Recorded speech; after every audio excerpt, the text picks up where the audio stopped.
Hello. Hello. Hello. Hello. Hello.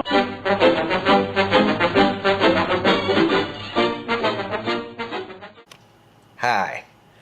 This is the first episode of Toby's Tips. I'm Toby, and this is our first episode. We'll be installing a shelf to go in above a range for a microwave to be installed underneath. Let's get started. Today we're going to be attempting to put in this cabinet here above this range. Now we're going to have to cut a few holes for the ductwork because we got a microwave that's going to hang underneath it that's got the fan and hood and everything. So we're going to be doing some careful measurements and some precision cutting. So follow along. First I got to take this door off, which I've already taken the liberty to take the screws out. And as you can see, one side this is close cut, and they left the other side kind of wild. So we'll have to take some careful measurements, and so we'll scribe us a line across here. We'll have to make these cuts. It's important when you're doing this kind of work, use precision tools, measuring devices. So I've got myself a tape measure here that I borrowed from my wife's sewing kit, which should do the trick. So I'm going to run down pickberry and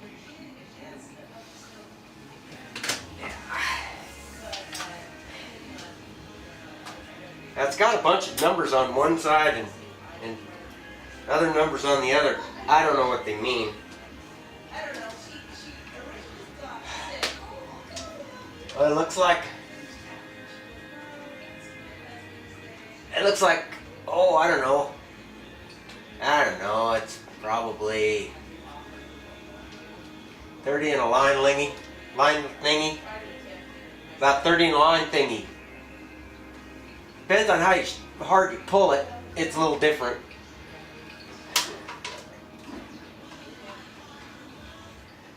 If you pull it real hard, it's about 30. If you let it go slack a little bit, it's a 30 in a line thingy. So we'll need to transfer those measurements onto the cabinet. Hi, I've assembled several common carpentry tools. I've been conferring with a master carpenter in California. Hi, Craig.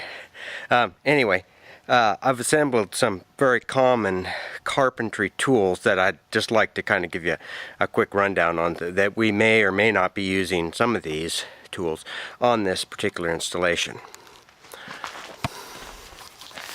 Now, first of all, we've got what's very common professional tool is the still saw.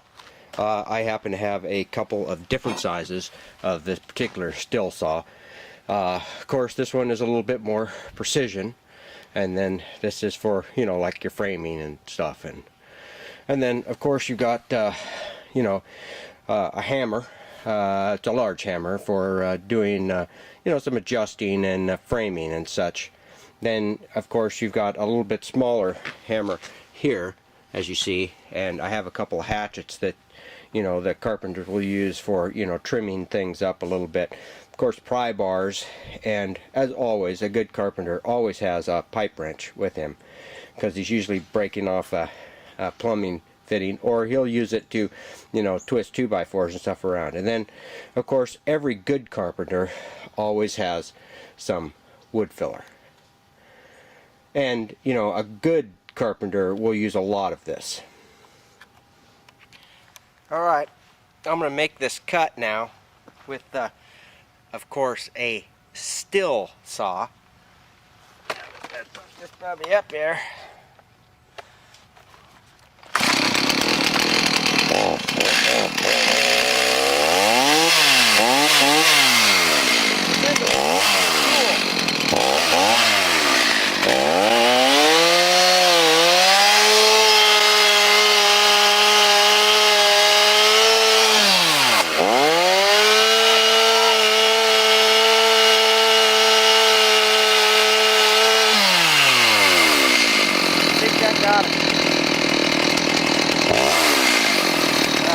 spot now.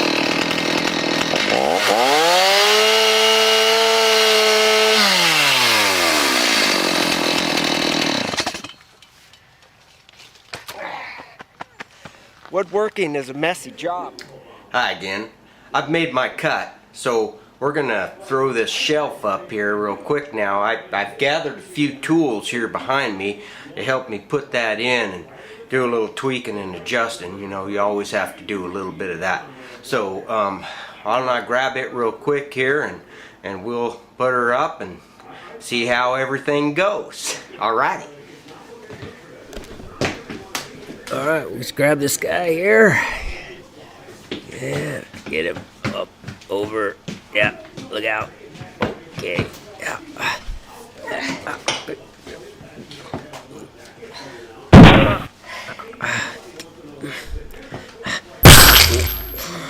Alright, oh. Yeah. Just a little bit. Right. Yep, right about there. Over. Yeah. Ooh, yeah. All right, let's get up. Yeah.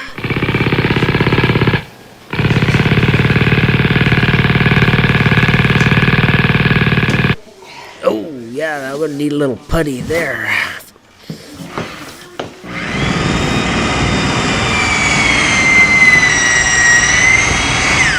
Yep. Yeah, that'll get her.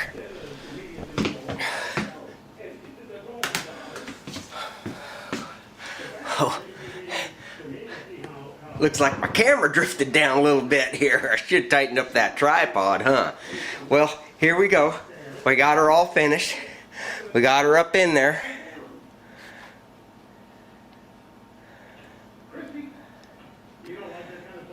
Looks pretty good.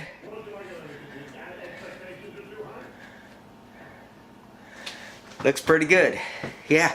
Now this was all under the direct supervision and audible supervision and conferring with my master carpenter there in California. Hi, Craig. Anyway, we'll throw that microwave up next. Thanks.